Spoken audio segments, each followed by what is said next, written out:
Welcome to Nation in Conversation. I am Theo Foster. I'm honored to have probably the best social media commentator on agricultural trends with me, Wandile Sihlobo. Wandile, welcome. Thanks for having me. If you look at mega trends in agriculture, I want to start off with how is South Africa's export looking at this point? No, I mean, look, the South African agricultural sector has been doing fairly well, but the year 2017 is the one that really broke the record because our exports as a country crossed $10 billion for the first time. And obviously, the most enjoyable part is the fact that those exports were going to different markets. It's not like we were concentrated on a one space, but that shows growth. And to some extent, it says the message that our industry's sustainability is somewhat export-led. And I think all the discussions that we typically have on trade, they are starting to pay back to some extent. Let's look at the mega trends in agriculture. Which would you highlight as the mega trends?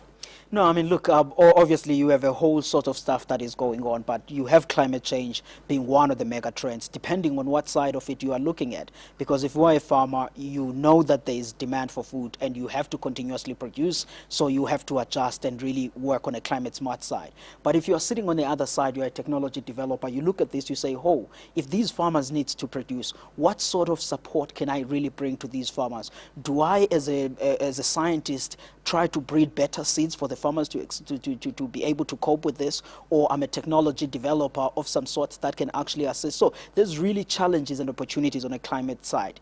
But there's also the other mega trend is obviously around the trading of commodities. We know now there's a whole talk about blockchains and stuff. It will be interesting to see that how will that actually work around the repayments of commodities. You also have around telecommunications. You're still in Africa. So I think the cell phone will still play a part to some extent on marketing.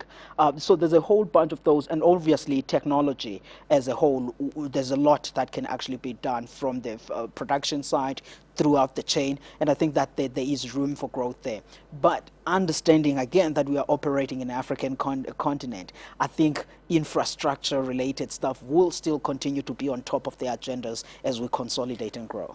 We have, in the past, we've always talked about the large scale farmer. That's only a small part of the equation. Sketch how you see that whole equation playing out. No, I mean, look, we have the large-scale farmer producing a relatively large volume if you were to look on a volumes part. But obviously, the small guys that are coming up, I think that's where some of these technologies would be useful. You look at what the guys in Kenya are doing. They use that M-Pesa stuff, sending prices of commodities and stuff. And I think now in South Africa as well, if you go to the villages and then we can utilize telecoms to notifying the guys the rainfall is coming today, put the seeds on the ground, just little things like that on a telecommunication side, I think that will continue to play a significant role. But besides that, as we go to conservation agriculture, coping with the climate change, the technology developers needs to also think there on saying, okay, how do they uplift the productivity of those small farms? Because the bigger guys at least get to have some bit of advantage in the sense that you walk outside in any agriculture show, you will find some mega agricultural technological stuff that can assist those trends. But overall, put the picture together, I think tech is one of the key things that will be able to sustain the sector and grow it as we go forward. Your view, if we talk about the rural community, your view on this whole issue about property rights and the access to the financial system, access to the formal economy, what's your view on that? No, I mean, look, we've had now this situation, I'm going to just start in 1994 up until to today, whereby the communal land, the communal areas, the former Bantu states, have not had private property rights, and we haven't seen much growth if you were to look at, say, okay, is the output growing, is agricultural sector growing on that side? So given then that experience, I think it's about time we start to really relook and saying, okay, can we give these people title deeds? And we have the whole host of literature and examples that we know that once you have title deeds, you are able to raise capital, you are able to do better. Even if you don't raise capital, you are able to take a risk and put your money in there. And all host of other investments that are coming outside will start to come. So title deeds is the key to prosperity in this sector. And I think that the policymakers should really start to look at that closely in order to develop the rural communities. Your view on the future of agriculture in South Africa?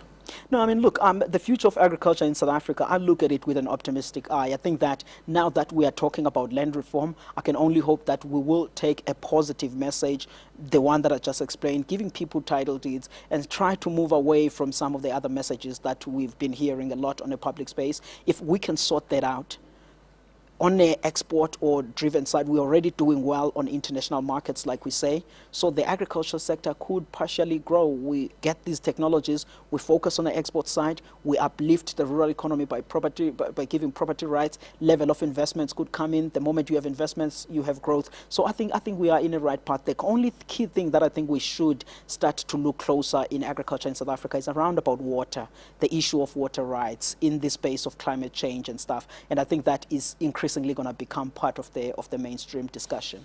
And you mean by, if once we've discussed the land issue, once we have some kind of framework, once the role players agree on that, is that the next big discussion point that we need to come to a point?